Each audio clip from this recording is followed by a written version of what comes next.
Perfect બને ને અહીંયા આપણે કટિંગ કરીને આ હોલમાં આ એ આગળ પાછળ આર્મોલ ટુ આર્મોલ સૌથી પહેલા આપણે એના માટે જરૂરી છે અહીંયા આપણને જે ખેંચાઈ ગઈ ને એના એ પણ નથી. ફિટિંગ આ વસ્તુ છે આર્મોલનો શેપ ચોક્કસ કઈ જગ્યાએ આપવો. આપણે શરૂઆતમાં શીખી રહ્યા હોય, આપણે હજારો વિડીયો જોયા નહીં. આ તો ખાલી એના માટે છે કે આપણે ફ્રન્ટ આર્મોલનો શેપ કઈ જગ્યાએ આપણે રાખવો. જેમ આપણે ગ્રાફિંગમાં બતાવેલું છે ફ્રન્ટ એક્રોસ બેક એક્રોસ તે કઈ જગ્યાએ રાખવો છે. હવે આ જે કપડું છે અહીંથી ખેંચો બહાર કાઢો. આપણે આ જે વધારે છે એને રફથી બહાર કાઢો. જો હવે કપડું છે ત્યાં સુધી ખ્યાલ આવે છે? નથી આવતો. હવે કપડું આ રીતે સેટ કરો તો ખ્યાલ આવે.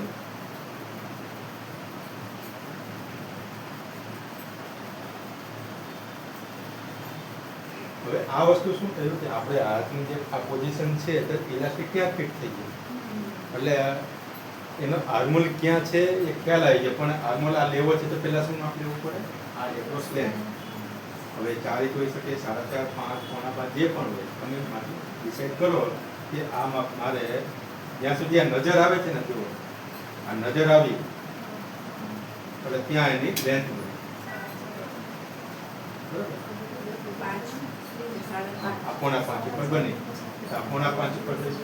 હવે માની રીતે હવે કોઈ એમ કીધું 5 થયું, કોઈ કે 4.5 કીધું, કઈ વાંધો નહીં, તમે 5 ધારી લો.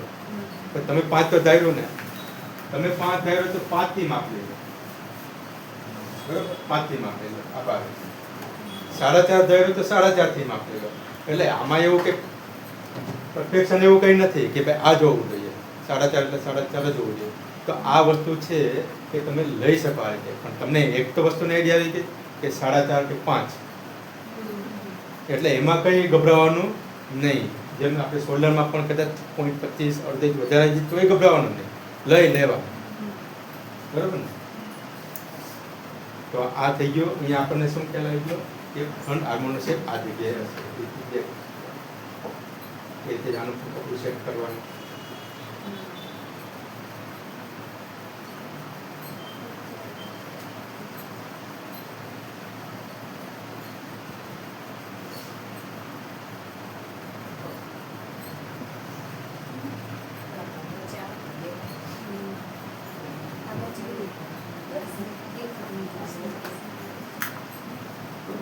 જેમ આગળ આપણે માની લો કે જેટલું માપ લીધું હોય, 5.5 લીધું હોય કે 5 લીધું હોય કે 4.5 લીધું હોય, તો બેક સાઈડથી પણ એટલું પહેલાં શું ખ્યાલ આવ્યો કે આ જે માપ છે તે 14.5 પર પડશે.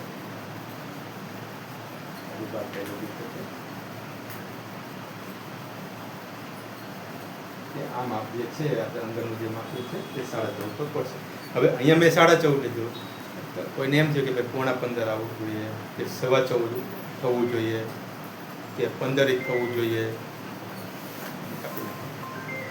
તો 15 ઇંચ થવું જોઈએ. તો કંઈ નહીં, લઈ લો. તમને જે મગજમાં આપણને જે ગણતરી બેઠી લઈ લેવાનું.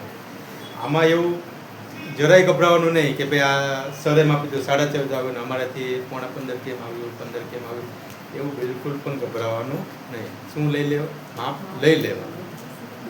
છેલ્લે વેર થશે તો ખબર તો પડશે. હવે આમાં લાગેલી છે સ્લીવ. હવે ઓફ શોલ્ડર વાળું પટ્ટી વાળું આપણે આવું ફિટ તો જોયા હશે. 2 ઇંચની પટ્ટી હોય, 3 ઇંચની હોય, અને આમ કદાચ શોલ્ડર અહીંયા પટ્ટી પણ હોય, પણ અહીંયા એક સપોર્ટ હોય. એને શું કહે? Of shoulder. હવે આ વેર થયું ને પટ્ટી બહુ બધી ઢીલી હોય તો કેવી લાગે? એકદમ લૂઝ લાગે. અને એકદમ આમ ટાઈટ હોય તો હાથનું આપણી પોઝિશન આમ થાય, એકદમ ફિક્સ હોય અને સ્ટ્રેચેબલ કપડું પણ નથી, બહુ નોર્મલી છે તો ના થાય. તો એવી જ રીતે આ સ્લીવ છે, અને સ્લીવમાં પણ આ એક ઓફ શોલ્ડરની પાર્ટ છે. ઘણી વખત આ તમે જે આપણે જે કહીએ છીએ ને કે ખેંચાય કે નથી ખેંચાતો, એ કોણ ડિસાઈડ કરે? એ ઓફ શોલ્ડર વાળો પાર્ટ, આર્મોલ નહીં. આર્મોલ અત્યારે જે સમજાય એ તો આર્મોલની પોઝિશન કઈ હોવી જોઈએ, પરફેક્શન માટે નથી. કદાચ અહીંયા આગળનો આર્મોલ છે 12.5ની જગ્યાએ હું 11.5 રાખી દઉં. હવે ઓફ શોલ્ડર વાળી પટ્ટી એ ફિટ કરેલી છે એના આર્મોલ સાથે જ કનેક્ટ હોય. આગળનો આર્મોલ હોય 1 ઇંચ અંદર રાખી દઉં તો ઓફ શોલ્ડરની પટ્ટી વધારવી પડે કે નહીં? વચ્ચું કોણે 2 ઇંચ અંદર રાખી દઉં તો શું વધારવું પડે? ઓફ શોલ્ડરની પટ્ટી વધારવી પડે. હવે એમાં બે વસ્તુ જોઈએ, એક લુક વાઇઝ થાય કે આર્મોલની પોઝિશન વધારે અંદર ગઈ તો લુક વાઇઝ સારું લાગે કે ના લાગે એ ડિસાઇડ કરવાનું હોય. હવે આ એક વર્ટિકલ આ ક્રીજીસ પડી છે એટલે આનો મતલબ સીધો જ ખ્યાલ આવે કે આ કપડું બહાર જવા માંગે છે, એટલે કે શેપ અંદરથી કટિંગ થવા માંગે છે, તો ખ્યાલ આવી ગયો. તો આ વસ્તુથી શું ડિસાઇડ થઈ ગયું કે આ કમસે કમ હવે ક્રીઝ નહીં પડે. આ જે વસ્તુ થઈ એ ક્રીઝ નહીં પડે. હવે હાથનું મુવમેન્ટ થશે કે નહીં થશે એ કોણ ડિસાઇડ કરશે? Of shoulder. હવે માની કે સ્લીવ લગાવી જ નથી, સ્લીવલેસ બનાવ્યું છે, તો કંઈ ખેંચાવાનું છે? એ સર મેં છે ને એક કસ્ટમરની કુર્તી સીવી ને તેમને એવી સેમ પ્રોબ્લેમ થાય. આમ પાછળથી આમ હાથ કરે ને તો એ ફિટ થઈ જાય અને આમ નોર્મલ રહે ને તો બરાબર રહે. આમ હાથ આમ નહીં થાય. સ્લીવ લગાવેલી છે, હા, સ્લીવ રાઈટ? લગાવેલી. હવે એ જ આઉટફિટમાં પફ સ્લીવ લગાવી હોય તો નોર્મલ સ્લીવ લગાવેલી છે, હા. ખાલી ક્વેશ્ચન છે કે માની લો કે સ્લીવ નથી લગાવી તો કસ્ટમર આ કામ કરે છે તો શું થાય? તો એવું નહીં થાય. નહીં થાય ને. તો આ જે થવાનું કારણ શું? આર્મોલ કે સ્લીવ? સમજાઈ ગયું કે આર્મોલની ગલ જ્યાં અને ભૂલ હોતી જ નથી. આપણે મોટાભાગે શું કટિંગ કરી રહીએ છીએ? કોલરવાળું આઉટફિટ હોય, ડીપ નેક વાળું આઉટફિટ હોય, બોટ નેક વાળું, ક્લોઝ નેક વાળું હોય, સ્લીવ કેવી કટિંગ કરી રહ્યા છીએ? દરેકમાં હકીકતમાં એ જ ભૂલ છે મોટા મોટી. તો સર મારે એમને ભૂલ થઈ છે તો મારે એમાં શું સુધારવું પડે? આપણે એના માટે ટેકનિકલ સમજીશું એને કેપ રીત કહેવામાં આવે એ અત્યારે એ જ વસ્તુની આપણે ચર્ચા કરી રહ્યા છીએ. કે આ જે ઓપ્શનલ મેજરમેન્ટની આપણે જે પાર્ટ કરી રહ્યા છીએ ને એ જ વસ્તુની ચર્ચા કરી રહ્યા છીએ.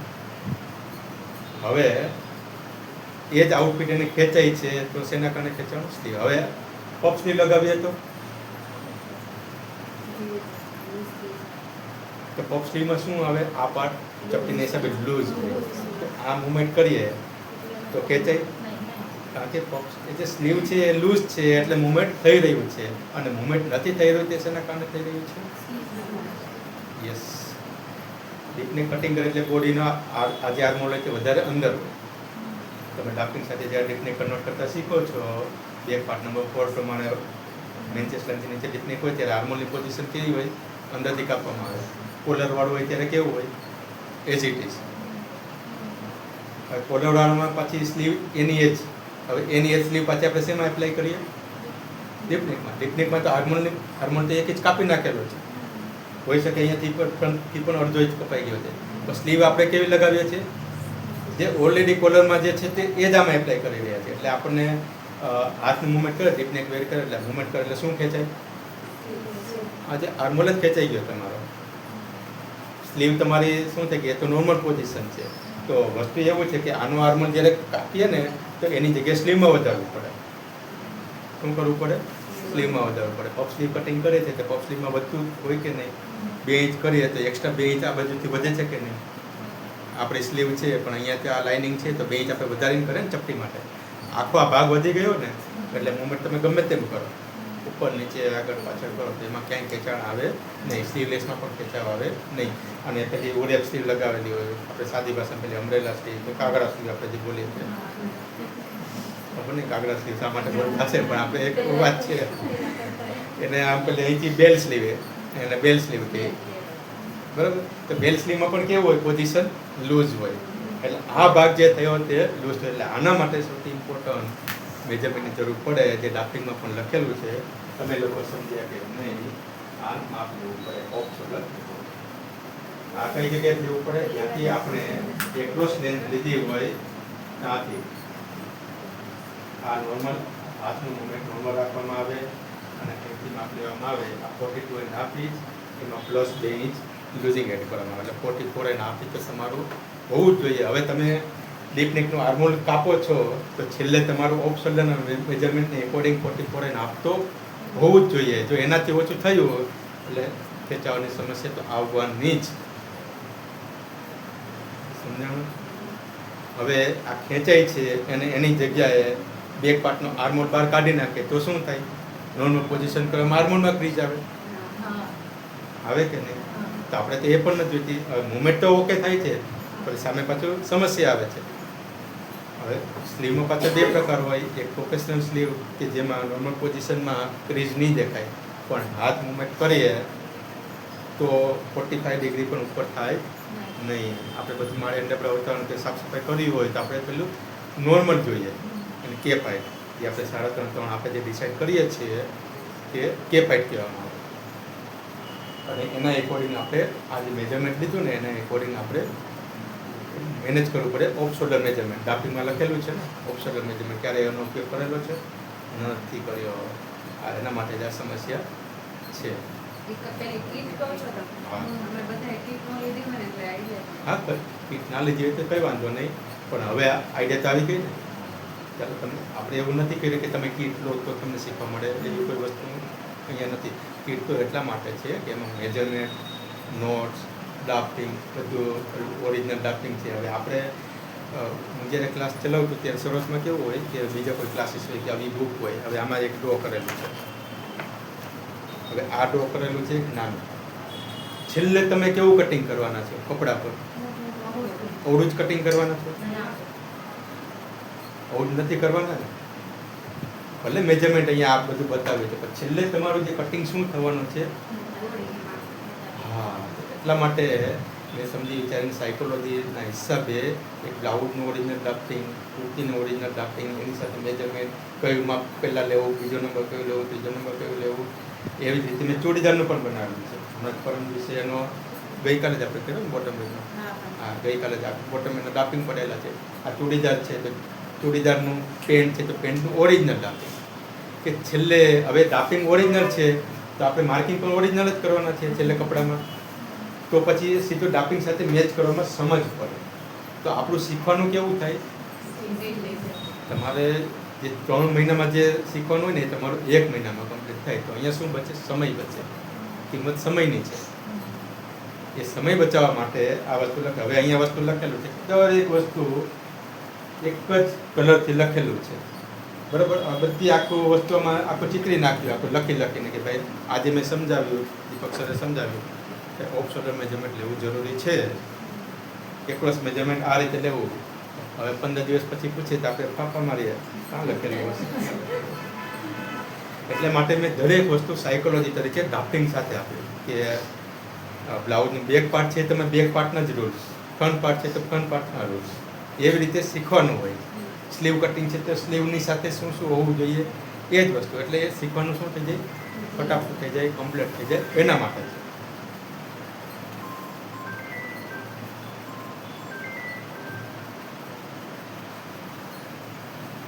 એટલે આ જે વસ્તુ તમને સમજાવી કે ઓફ શોલ્ડર મેજરમેન્ટ એ આપણે સ્લીવના મૂવમેન્ટ માટે છે. હકીકતમાં આ વસ્તુ બહુ જરૂરી છે. જ્યારે શેરવાની, બ્લેઝર કે કોટ જે વસ્તુ હોય ને ત્યારે પણ આ વસ્તુ જોઈએ. ઘણી વખત આપણે જોયા હોય કે બ્લેઝર કેવું વેર કરે ને એકદમ ટાઈટ હોય, હાથ આમ પણ નહીં થાય, જરાક પણ નહીં થાય, એટલો પણ નહીં થાય. આમ ખાવું હોય ને તો પણ નહીં, કારણ કે આપણે ખાવામાં પણ આપણે હાથની પોઝિશન 45 ડિગ્રી તો થાય, એટલે ખાઈ પણ નહીં શકીએ. ભલે પ્રોફેશનલ વસ્તુ રહે, એ વસ્તુ કહેવાય પ્રોફેશનલ, કે એમાં ક્રીઝ નહીં આવે અને બધી વસ્તુ પરફેક્શન દેખાય. એમાં શોલ્ડર પેડ હોય એટલે અહીંયા પણ ક્રીઝ નહીં આવે, દરેક વસ્તુ. અને બીજી વસ્તુ એમાં ડ્રાફ્ટિંગમાં એક રૂલ્સ એ લખેલું કે થિયરી એમાં લખેલું છે કે કોઈ પણ કપડાનું ફિટિંગ આપણે પ્રોફેશનલ લુક જોઈએ છે, બેઝિક લુક જોઈએ છે, બધી વસ્તુ ડિસાઇડ કરે. કપડું કેવું છે, એમાં તમે કેટલા હિડન મટીરિયલ ઉપયોગ કરો છો એના પર ડિસાઇડ થાય.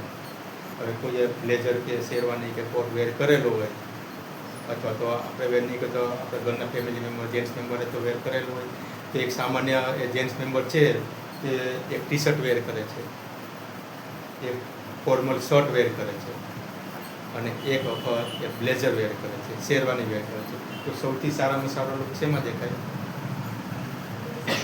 બ્લેઝરમાં દેખાય. બધી રીતે પરફેક્ટ લાગે, એમ લાગે કે એકદમ ઓફિશિયલ, એકદમ ભલે કંઈ પણ કામ કરતા હોય પણ ખાલી લુક વાઇઝ જોતા એમ ઇમ્પ્રેશન પડે ને કોઈ પણ વસ્તુ.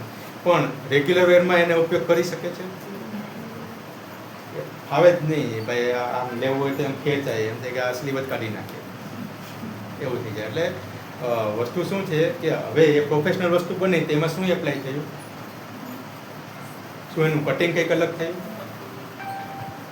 આપણે જે કુર્તીનું કટિંગ કરીએ એવું જ થયું, બીજું એમાં નવું કંઈ જ નથી. કુર્તીનું કટિંગ કરીએ એ જ થયું.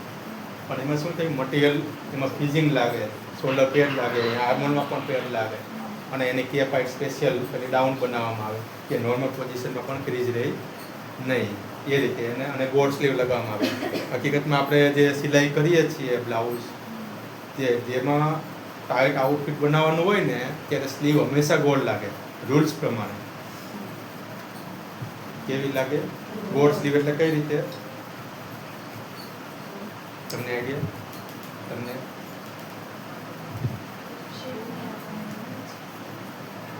ગોળ સ્લીવ એટલે પહેલાં આની સાઈડ સિલાઈ કરી લીધી, સ્લીવ અલગ છે એની સાઈડ સિલાઈ કરી લીધી, હવે પછી સ્લીવ લગાવી દેવાની.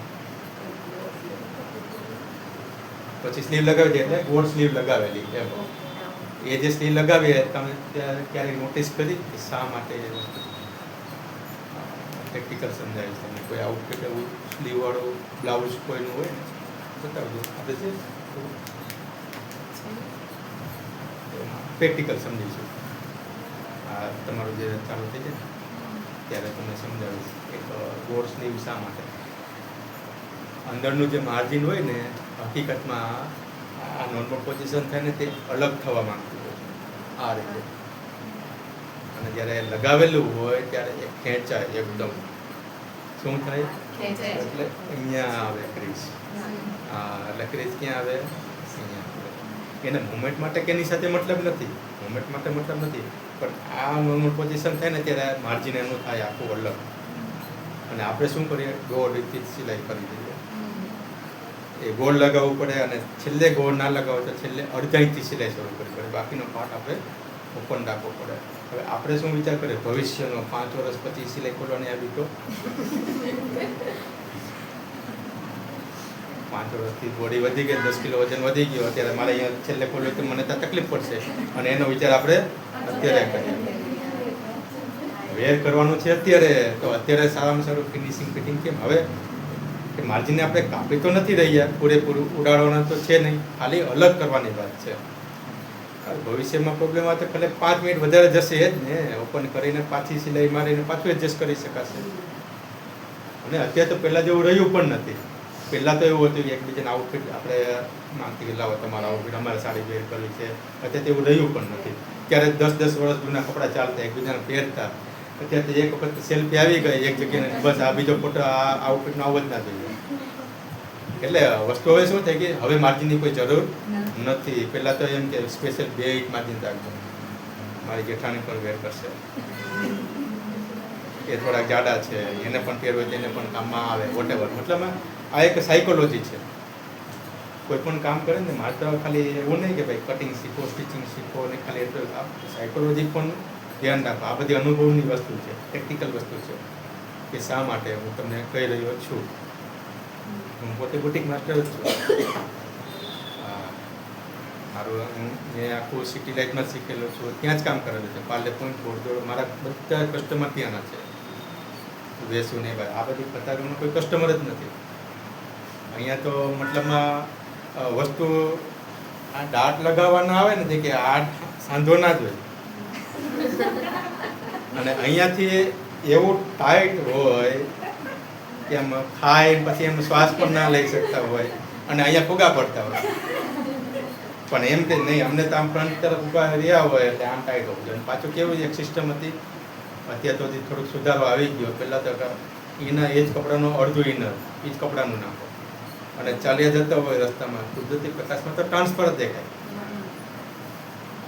અને એ એટલું ખરાબ લાગે, અગલી લુક આવે આખો. એ જે મતલબમાં આખું અસ્તર લગાવો, વેર કરો, પણ એવી વસ્તુ કરવાની હોય નહીં. હું તે મારી પાસે કસ્ટમર ભાઈથી ચાર્જ તો આખો જ લાગશે, આખા અસ્તરનો જ લાગે. તમે આ અડધું અસ્તર લગાવો તોય પછી એ લોકો માને કે નહીં આખું જ અસ્તર લગાવો.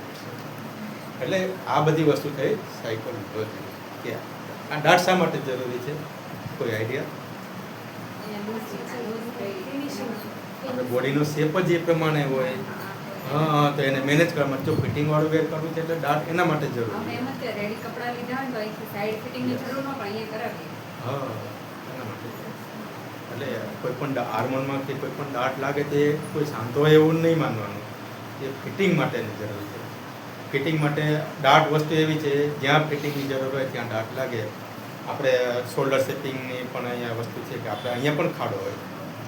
હવે સ્કેલ તો અહીંયા મૂકીએ તો અહીંયા તો આપણો સ્ટ્રેટ છે, પણ અહીંયા તો વચ્ચે તો ખાડો આવે છે. આપણી બોડીમાં પણ એ વસ્તુ હોય. અહીંયા શેપ આપીએ તો અહીંયા પણ પરફેક્ટ આવે. તો ઘણી વખત આપણે આઉટફિટ વેર કરે તો અહીંયા પકડીએ તો હાથમાં આવે કે નહીં? આવે જ. અહીંયા ખાડ હોય એટલે ત્યાં પણ આપણે શેપ આપી શકીએ. અહીંયા આર્મરમાં પણ શા માટે આપીએ? કારણ કે આપણે પોઝિશન આમ હોય, સ્ટ્રેટ નથી હોતી, એટલે ડાટ આપવામાં આવે. એ બધી વસ્તુ એટલે કોઈ પણ વસ્તુ આ તો અત્યારે સમજાવવાનું કારણ એ છે કે તમે જે વસ્તુ શીખો ને એને પૂરા કોન્ફિડન્સથી શીખવું પડે. ડિટેલ તમને ખબર હોય તો તમારી અંદર કોન્ફિડન્સ આવે. મેં તો વસ્તુ શું કે અહીંયા શીખ્યા, 1 મહિનો ભરી લીધો, અહીંયા બહુ ધ્યાન નથી આપ્યું. ચાલો પછી વિડીયો આવે ભાઈ, બીજી કોઈ ચેનલ આવે અને કંઈક ફેમસ થઈ ગઈ, આનું બહુ સારું હશે એટલે ત્યાં જઈએ. એટલે કહેવાનો મતલબ શું છે, પ્રોબ્લેમ આવ્યો આર્મોલમાં કે અહીંયા ક્રીઝ આવી, 1 આઉટફિટ બનાવો, 2 આઉટફિટ બનાવો, એટલે સીધું મોબાઈલ લીધો, આર્મોલમાં ક્રીઝ કઈ રીતે ના આવે, એનું કટિંગ કઈ રીતે કરવું, 1 ચેનલ જોઈ, એના પ્રમાણે મહેનત કરી, આનું તો કાંઈ છે જ નહીં. બીજી ચેનલ જોઈ, આનું કંઈ છે નહીં, અહીંયા શીખવા આવ્યા, અહીંયા બરોબર કંઈ છે નહીં. તો વસ્તુ છેલ્લે શું જવાનું, એ કોઈ પણ વસ્તુમાં પ્રોબ્લેમ આવે એ જરૂરી છે. શીખતા શીખતા તો ખાસ જ્યારે શીખી રહ્યા હોય ને તો પ્રોબ્લેમ તો આવવો જ જોઈએ. પ્રોબ્લેમ આવશે તો જ એનું રિસોલ્વ શું કરવું એ સમજ પડશે, અને એનું રિસોલ્વ શીખવાનું અને ઠીક કઈ રીતે કરવું. અને ખાસ લાસ્ટ એ સમજો કે આપણું જે કટિંગ હોય ને એ ટેબલ કટિંગ કહેવાય. ટેબલ કટિંગ એટલે કેવું કે આપણે સ્કેલ દ્વારા શેપ આપીએ. હવે કુર્તીનો શેપ આપીએ, સ્કેલ કુર્તી અથવા બ્લાઉઝનો શેપ આપીએ. બ્લાઉઝમાં કેવો શેપ આપીએ? દરેકમાં કેવો શેપ આપીએ? સાઈડમાં સ્ટ્રેટ શેપ આપીએ. કેવો આપીએ? અપર ચેસ્ટથી કમરમાં શું જોડી દઈએ? સીધો શેપ. હવે જેના બોડીમાં મસલ્સ નીકળેલા છે તો સાઈડમાં સ્ટ્રેટ હશે. આ કહેવાનો સમજવાની વસ્તુ છે. તો અહીંયા તો આપણે જે માર્કિંગ કરી રહ્યા હોય, કટિંગ કરી રહ્યા, આપણને શું લાગે એકદમ પરફેક્ટ કટિંગ થયું છે, પણ ખાલી કટિંગ પરફેક્ટ થયું છે. કસ્ટમર વેર કરે પછી સમજ પડે કે ફિટિંગ કેવું આવી. એમની બોડીમાં જ મસલ્સ નીકળેલા હોય તો સાઈડમાં પણ ક્રીઝ આવવાની. અહીંયા પેટનો ભાગ ખાધે પીધે સુખી હોય એટલે પેટનો ભાગ વધેલો હોય, બેસે એટલે ચરબીના ખરામ જામેલા હોય. તો પછી બ્લાઉઝમાં પણ શું આવે? પછી તમે એમ કહો કે બ્લાઉઝ એકદમ આમ ફિક્સ રહેવું જોઈએ, તો એના માટે બોર્ડિંગ એપ્લાય કરવું પડે. આપણે કોર્સેટ પ્લાસ્ટિકની પટ્ટી જે છે એ એપ્લાય કરવું પડે, એવું બનાવવું પડે કે બધું ના જોતું હોય. એટલે દરેક વસ્તુ માટે કટિંગ સ્ટિચિંગ પર આધાર રાખતો નથી, કસ્ટમરના બોડી શેપ પર બી ડિપેન્ડ કરે. સમજાણું? બેક પાર્ટમાં પણ ક્યારેક હોય તો ચરબીના મસલ્સ નીકળેલા હોય તો એ તો અહીંયાનો પાર્ટ પણ આમ જ રહેવાનો છે, સ્ટ્રેટ રહેવાનો નથી. સ્ટ્રેટ રહી ક્યારે થોડુંક લૂઝ બનાવો તો એમ કે ઢીલું થયું છે. બેમાંથી એક વસ્તુ એક્સેપ્ટ કરવી પડે. એટલે અમુક વસ્તુ એ હોય કે એક્સેપ્ટેબલ, કે આને વસ્તુ આટલું તે એક્સેપ્ટ કરવું જ પડે. પછી પેટનો ભાગ વધારે નીકળે અહીંયાથી ડાટ આપીને ફિટિંગ કરી દઈએ તો ખાલી ફિટિંગ સાથે મતલબ ના રહે. તો પછી લુક વાઇઝ પણ જોવું પડે. અહીંયા ફિટિંગ કરી દીધી, પેટ એકદમ વધારે દેખાય છે તો કેવો લુક આવે? આ બધી વસ્તુ સમજવી હોય તો કઈ રીતે સમજાય? જ્યારે સ્ટ્રેચેબલ વેર કરેલું હોય ને ફિટિંગવાળું, તો તમને એક વસ્તુની આઈડિયા આવે કે નહીં, આ તો ફિટિંગવાળી વસ્તુ તો આપણે શૂટ કરે નહીં. એટલા માટે આપણે લૂઝિંગ વસ્તુ એપ્લાય કરવું. અને લૂઝિંગનો એવો પણ નિયમ નથી કે 2 ઇંચ નાખવું, 3 ઇંચ નાખવું. જે કુર્તી શીખતા હોય અથવા બ્લાઉઝ શીખતા હોય કે ભાઈ આમાં લૂઝિંગ હોવું જોઈએ કે ના હોવું જોઈએ, એવો પણ કંઈ રૂલ્સ એવો નથી. બ્લાઉઝમાં આપણે લૂઝિંગ શા માટે એડ નથી કરતા અને કુર્તીમાં શા માટે એડ કરીએ છીએ? એનું કોઈ આઈડિયા? બ્લાઉઝ એકદમ આપણે ટાઈટ હોય, કુર્તી થોડી આપણે કરીએ તો લૂઝ. એક જ કસ્ટમરનું બ્લાઉઝ બનાવી રહ્યા છીએ. હવે આ સવાલ પૂછવાનું કારણ એ કે મને પણ એ વસ્તુ સમજાય કે તમારી અંદર શું કોન્ફિડન્સ છે. તમે જે શીખો છો તો તમારી અંદર કોન્ફિડન્સ કેટલો છે, શું છે? તો નથી, આ નોલેજ જ નથી. બધાથી સિલાઈથી શીખવાના. હા, કંઈ વાંધો નહીં. નોલેજ નથી તો આપણે નોલેજ મળવાનું છે, પણ ક્યારે મળે? અત્યારે તો હું બધી વસ્તુ સામે ચાલીને મતલબ રજૂઆત કરી રહ્યો છું કે આ વસ્તુ આવે. પણ આપણે પણ શીખતા પણ વસ્તુ શું પણ કે શોલ્ડરનું માર્કિંગ કરી રહ્યા છીએ તો કેમ અહીંયા સુધી જ કર્યું? એ ક્વેશ્ચન આપણે અંદર હોવો જોઈએ. કેમ અહીંયા સુધી? શોલ્ડરનો સ્લોપ 1 ઇંચ લીધો તો કેમ 1 ઇંચ જ લીધો? તો અહીંયા સમજાવવામાં આવ્યું કે તમને બોડી મેજરમાં શીખવાડવું તો હશે ને કે શોલ્ડર સ્લોપ લેવાનું. તો એના પરથી શું આઈડિયા આવી કે દરેકનું શોલ્ડર સ્લોપ પણ અલગ અલગ આવે, 1 ઇંચ તો દરેકમાં હોય નહીં. એ વસ્તુનો પણ ખ્યાલ આવ્યો. હવે લૂઝિંગ એડ કરવું ના કરવું શું હોય કે ડ્રેસમાં પફ બને છે, સ્પેશિયલ બ્લાઉઝની જેવો પફ બનાવવામાં આવે છે કે પોટ ડાર્ક, પ્રિન્સેસ ડાર્ક કે એકદમ ઉભાર બનાવવામાં આવે છે. ફ્રન્ટ પાર્ટમાં બોડીમાં ઉભાર છે, બ્લાઉઝ છે, પાછળ પ્લેટ છે, પણ અહીંયા શું બનાવવામાં આવે છે? ઉભાર, સ્પેશિયલ પફ બનાવવામાં આવે છે. કુર્તીમાં તો પફ બનાવી નથી શકવાના, એટલે એનું ફ્રન્ટ પાર્ટમાં જે લૂઝિંગ ના થઈ ગયું, અહીંયા મહેનત થઈ ગયું. પેલો ડાર્ટ લાગે બ્લાઉઝમાં તો પેલો ટોક્સ બને, તે શું થઈ ગયું? પહેલાં લૂઝિંગ બન્યું, પછી ફિટ કર્યું, એટલે આની સાથે મહેનત થઈ ગયું. તો કુર્તીમાં એવું થાય છે નથી થતું. એટલે એમાં જે લૂઝિંગ થાય તે ક્યાં એડ થઈ જાય? સાઈડમાં. આગળ પફ નથી બનાવી શકતા એટલે લૂઝિંગ એડ કરવામાં આવે છે. શર્ટ બનાવવાનું હોય તો વધારે લૂઝિંગ હોય, 4 ઇંચ, 5 ઇંચ, કમરમાં 6 ઇંચ, હિપમાં 3 ઇંચ, એવી બધી વસ્તુ હોય. પણ જ્યારે ટાઈટ આઉટફિટ બનાવવાનું હોય તો ખાલી લૂઝિંગ એડ નહીં કરીએ તો આ બ્લાઉઝમાં બનાવી શકાય. બ્લાઉઝમાં તમને એમ સમજાવવામાં આવે કે ભાઈ અપર ચેસ્ટમાં કેટલું લૂઝિંગ નાખવાનું? કુર્તી હા, બ્લાઉઝમાં મેન ચેસ્ટમાં વોટેવર. હવે કુર્તીમાં તમે કુર્તી શીખી રહ્યા છો તો કુર્તીમાં કેટલું લૂઝિંગ એડ કરવામાં આવ્યું? 1.5 અપર ચેસ્ટમાં. કમરમાં 3 ટક્સ. હવે માની લો કે લૂઝિંગ એડ કરવામાં આવ્યું, પણ ગમે ત્યાં તમે બ્લાઉઝ તો વેર કરેલા છે, તો કુર્તી વેર કરો છો અને બ્લાઉઝ વેર કરો છો તો શું ડિફરન્સ હોય છે? કમ્ફર્ટેબલ ફિટિંગ છે. કુર્તી એક એવું આઉટફિટ છે જે કમ્ફર્ટેબલ, જે આપણે નોર્મલી આપણે મુવમેન્ટ માટે ઇઝીલી રહે એના માટે. કુર્તીમાં પણ જો આઉટફિટ આપણે ટાઈટ બનાવ્યો તો પ્રિન્સેસ સેફટી, આર્મર ડાર્ટી કે ફ્રન્ટ ડાર્ટી એને પણ ટાઈટ બનાવી શકીએ તો એ વેસ્ટર્ન થઈ જાય. તો આપણે નોર્મલ બરાબર.